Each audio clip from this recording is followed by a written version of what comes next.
Hi ಸ್ನೇಹಿತರೆ, ಎಲ್ಲರಿಗೂ ನಮಸ್ಕಾರ. ಇವತ್ತು ಪ್ರಮುಖ 50 ಪ್ರಶ್ನೆಗಳ ಭಾಗ 1 ನೋಡೋಣ. ಕೇವಲ 10 ಪ್ರಶ್ನೆಗಳನ್ನು ಡಿಸ್ಕಸ್ ಮಾಡ್ತಾ ಹೋಗೋಣ.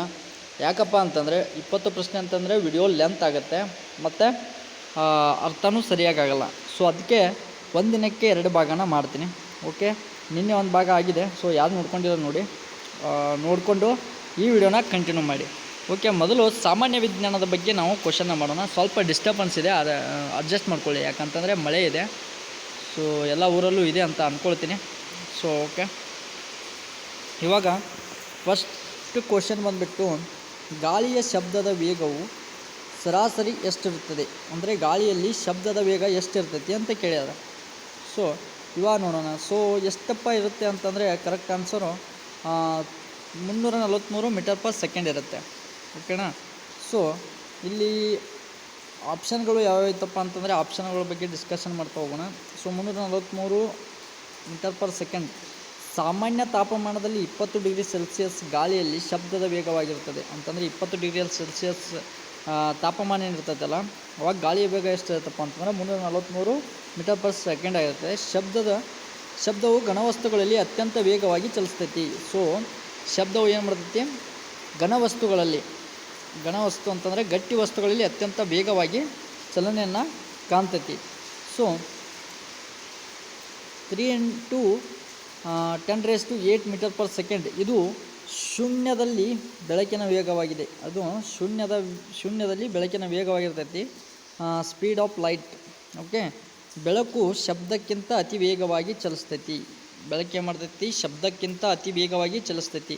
ಈಗ 15 ಮೀಟರ್ ಪರ್ ಸೆಕೆಂಡ್ ಇದು ಏನಪ್ಪ ಅಂತಂದರೆ ಇದು ನೀರಿನಲ್ಲಿ ಶಬ್ದದ ಸರಾಸರಿ ವೇಗವಾಗಿದೆ. ನೀರಿನಲ್ಲಿ ಶಬ್ದದ ವೇಗ ಎಷ್ಟಿರ್ತೈತಪ್ಪ ಅಂತಂದ್ರೆ 1500 meter per second square. Okay, ಈಗ 0 ಮೀಟರ್ ಪರ್ ಸೆಕೆಂಡನ್ನು ನೋಡೋದಾದರೆ ಶೂನ್ಯ ಪ್ರದೇಶದಲ್ಲಿ ಶಬ್ದವು ಚಲಿಸುವುದಿಲ್ಲ.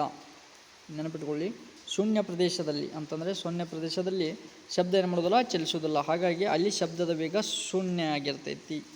ಓಕೆ, ನೆಕ್ಸ್ಟ್ ಕ್ವಶನ್ ನೋಡೋಣ. ಮನುಷ್ಯನ ಉಗುರು ಮತ್ತು ಕೂದಲುಗಳು ಯಾವ ಪ್ರೋಟೀನ್ನಿಂದ ಮಾಡಲ್ಪಟ್ಟಿವೆ? ಮನುಷ್ಯನ ಕೂದಲು ಮತ್ತು ಉಗುರು ಏನದಾವಲ್ಲ, ಯಾವ ಪ್ರೋಟೀನಿಂದ ಮಾಡಲ್ಪಟ್ಟಿದೆ ಅಂತ ಕೇಳ್ತಾರೆ. ಇಲ್ಲಿ ಕೆರಾಟಿನ್ ಅಂತ ಹೇಳ್ಬೋದು. ಕೆರಾಟಿನ್.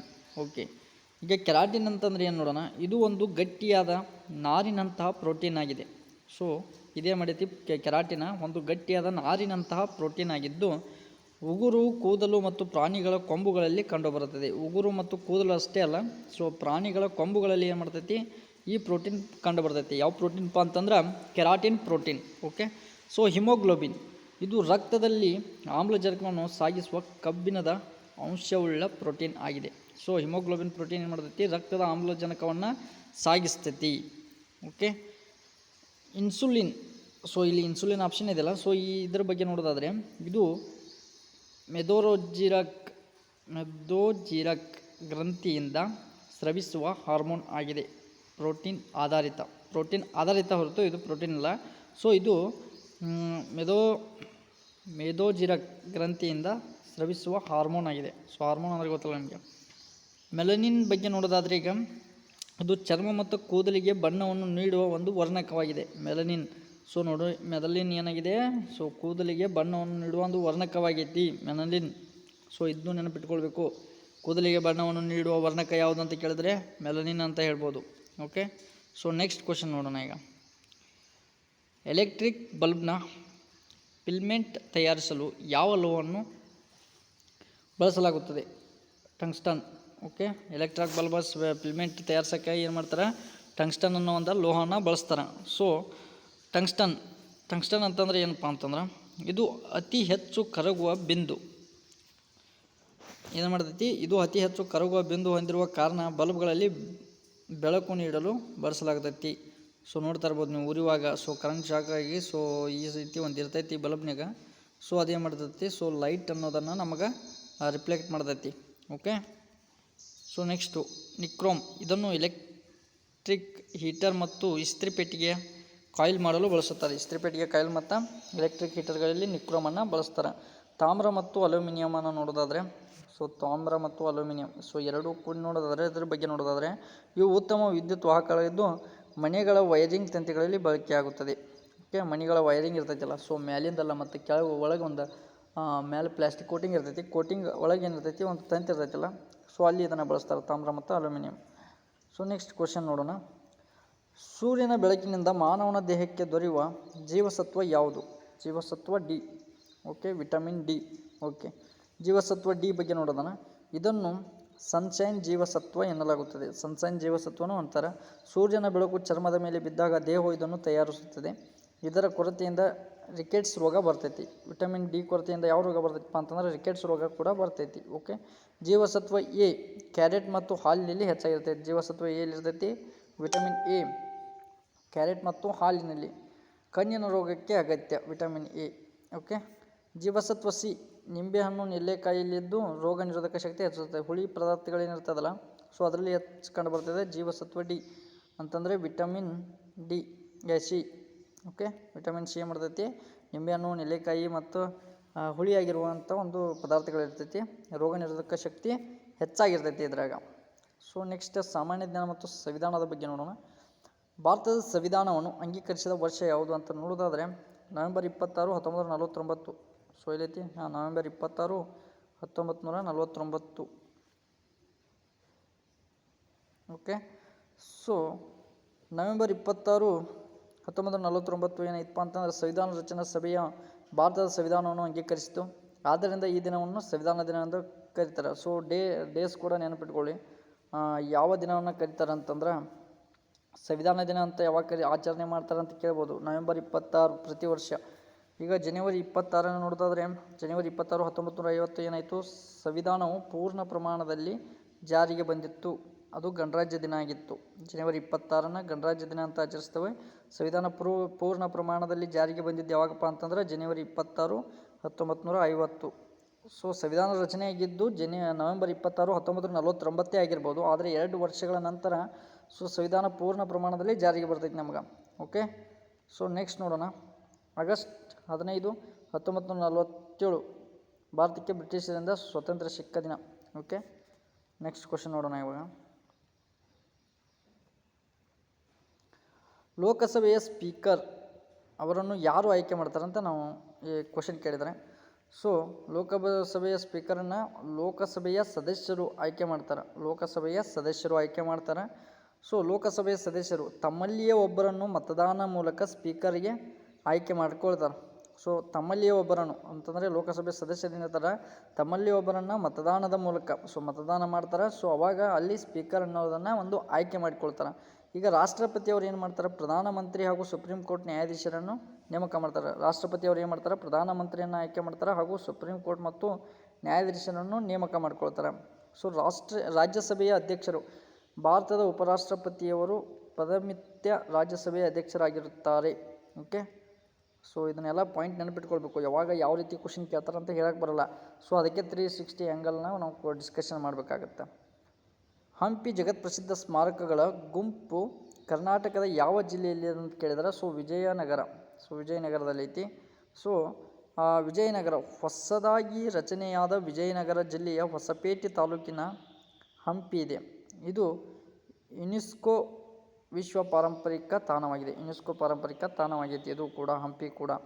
ಈಗ ಬಳ್ಳಾರಿ ಬಗ್ಗೆ ನೋಡೋದಾದರೆ ಈ ಹಿಂದೆ ಹಂಪಿ ಬಳ್ಳಾರಿ ಜಿಲ್ಲೆಯ ಭಾಗವಾಗಿತ್ತು. ಮೊದಲೇನಾಗಿತ್ತು? ಇದು ಹೊಸದಾಗಿ ವಿಜಯನಗರ ಆಗೋಕ್ಕಿಂತ ಮುಂಚೆ ಬಳ್ಳಾರಿಯ ಜಿಲ್ಲೆಯ ಒಂದು ಭಾಗವಾಗಿತ್ತು ಹಂಪಿ. ಸೊ ವಿಭಜನೆಯ ನಂತರ ಈಗ ವಿಜಯನಗರದ ಜಿಲ್ಲೆಯಲ್ಲಿದೆ. ಓಕೆ, ಸೊ ಯಾರು ಕನ್ಫ್ಯೂಸ್ ಮಾಡ್ಕೊಳ್ಳೋಕೆ ಹೋಗಬೇಡಿ. ಭಾರತದ ಪ್ರಸಿದ್ಧ ಚಿಲ್ಕಾ ಸರೋವರ ಯಾವ ರಾಜ್ಯದಲ್ಲಿದೆ? ಚಿಲ್ಕಾ ಸರೋವರ ಯಾವ ರಾಜ್ಯದಲ್ಲಿದೆ ಅಂತಂದ್ರೆ ಒಡಿಶಾ ರಾಜ್ಯದಲ್ಲಿ ಚಿಲ್ಕಾ ಸರೋವರ ಐತಿ. ಚಿಲ್ಕಾ ಸರೋವರವು ಭಾರತದ ಅತಿ ದೊಡ್ಡ ಉಪ್ಪು ನೀರಿನ ಸರೋವರವಾಗೈತಿ. ಓಕೆ, ಉಪ್ಪು ನೀರಿನ ಸರೋವರ, ಅತಿ ದೊಡ್ಡ ಉಪ್ಪು ನೀರಿನ ಸರೋವರ ಎಲ್ಲಿಪ್ಪ ಅಂತಂದ್ರೆ ಒಡಿಶಾ.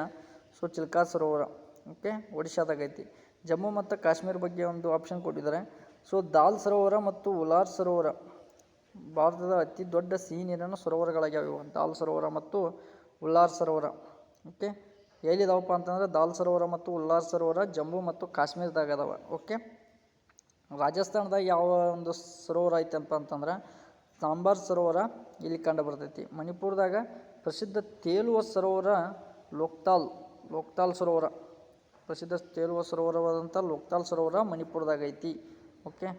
9th ಕ್ವಶನ್, ಭಾರತೀಯ ರಿಸರ್ವ್ ಬ್ಯಾಂಕ್ ಯಾವ ವರ್ಷದಲ್ಲಿ ರಾಷ್ಟ್ರೀಕರಣಗೊಳಿಸಲಾಯಿತು? ಸೊ ಯಾವ ವರ್ಷಪ್ಪ ಅಂತಂದ್ರೆ 1949ರಾಗ. So 1949 important. ಸೊ ಸಂವಿಧಾನ ಜಾರಿಗೆ ಬಂದಿದ್ದು, ಸೊ ಸಂಪೂರ್ಣವಾಗಿಲ್ಲ, ಜಾರಿಗೆ ಬಂದಿದ್ದು 1946 ನವೆಂಬರ್ 26ರಂದು. ನೆಕ್ಸ್ಟ್ RBI ರಿಸರ್ವ್ ಬ್ಯಾಂಕ್ದು.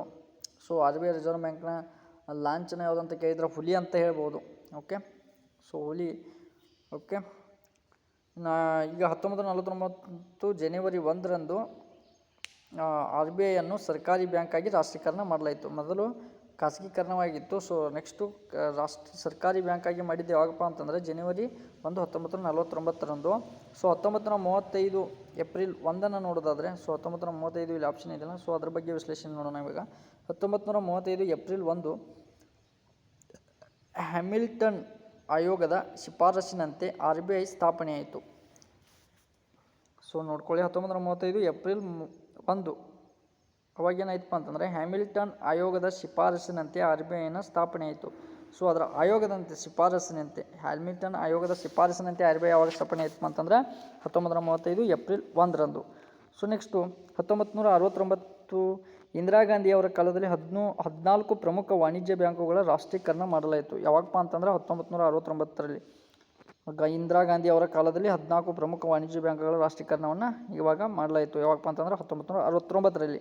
ಈಗ 1955 ನೋಡೋದನ್ನ ಇಂಪೀರಿಯಲ್ ಬ್ಯಾಂಕನ್ನು state bank of India SBI ಎಂದು ಮರುನಾಮಕರಣ ಮಾಡಲಾಯಿತು. ಮೊದಲು ಏನಿತ್ತು, ಇಂಪೀರಿಯಲ್ ಬ್ಯಾಂಕ್ ಅಂತ ಹೆಸರಿತ್ತು SBIಗೆ. ಸೊ ಅದನ್ನು 1955ರಲ್ಲಿ ಏನು ಮಾಡ್ತಾರೆ, SBI ಅಂತ ಸ್ಟೇಟ್ ಬ್ಯಾಂಕ್ ಆಫ್ ಇಂಡಿಯಾ ಅಂಥೇಳಿ ಸೊ ಮರುನಾಮಕರಣನ ಮಾಡ್ತಾರೆ. ಸೊ ನೆಕ್ಸ್ಟ್ ಕ್ವಶನ್, ಗಾಂಧೀಜಿಯವರು ತಮ್ಮ ಪ್ರಸಿದ್ಧ ದಂಡಿ ಸತ್ಯಾಗ್ರಹವನ್ನು ಎಲ್ಲಿಂದ ಆರಂಭಿಸಿದರು? ಸೊ ದಂಡಿ ಸತ್ಯಾಗ್ರಹ ಮಾಡ್ತಾರೆ ಅಂತ ಗೊತ್ತು, ಬಟ್ ಎಲ್ಲಿಂದ ಆರಂಭಿಸ್ತಾರಪ್ಪ ಅಂತಂದ್ರೆ ಸಬರ್ಮತಿ ಆಶ್ರಮದಿಂದ ಸ್ಟಾರ್ಟ್ ಮಾಡ್ತಾರೆ ಮಹಾತ್ಮ ಗಾಂಧೀಜಿಯವರು. ಸೊ ಸಬರ್ಮತಿ ಆಶ್ರಮ ಮಾರ್ಚ್ 12, 1930ರಂದು ಅಹಮದಾಬಾದ್ನ ಸಬರಮತಿ ಆಶ್ರಮದಿಂದ ಪಾದಯಾತ್ರೆ ಆರಂಭಿಸ್ತಾರೆ ಮಹಾತ್ಮ ಗಾಂಧೀಜಿಯವರು. ಸೊ ದಂಡಿ ಬಗ್ಗೆ ನೋಡೋದಾದರೆ, ದಂಡಿ ಸತ್ಯಾಗ್ರಹ ಏಪ್ರಿಲ್ 6, 1930ರಂದು ದಂಡಿ ಸಮುದ್ರ ತೀರವನ್ನು ತಲುಪಿ ಉಪ್ಪಿನ ಕಾನೂನನ್ನು ಮುರಿದರು. ಆರಂಭಿಸಿದ್ದು ಸಬರ್ಮತಿಯಿಂದ, ಮುಗಿಸಿದ್ದು ದಂಡಿಯಲ್ಲಿ. ಓಕೆ, ಆರಂಭಿಸಿದ್ದು ಎಲ್ಲಿಪ್ಪ ಅಂತಂದ್ರೆ ಸತ್ಯಾಗ್ರಹವನ್ನು ಇದು ಸಬರ್ಮತಿ ಆಶ್ರಮದಿಂದ. ಸೊ ಮುಗಿಸಿದ್ದು ಎಲ್ಲಿಪ್ಪ ಅಂತಂದರೆ ದಂಡಿಯಲ್ಲಿ. ಸೊ ದಂಡಿ ಅಂತಂದರೆ ಏನಪ್ಪ ಅಂತಂದರೆ ಇದು ಸಬರ್ಮತಿ ಅನ್ನೋದು ಒಂದು ಸಮುದ್ರ ಆಗೈತಿ.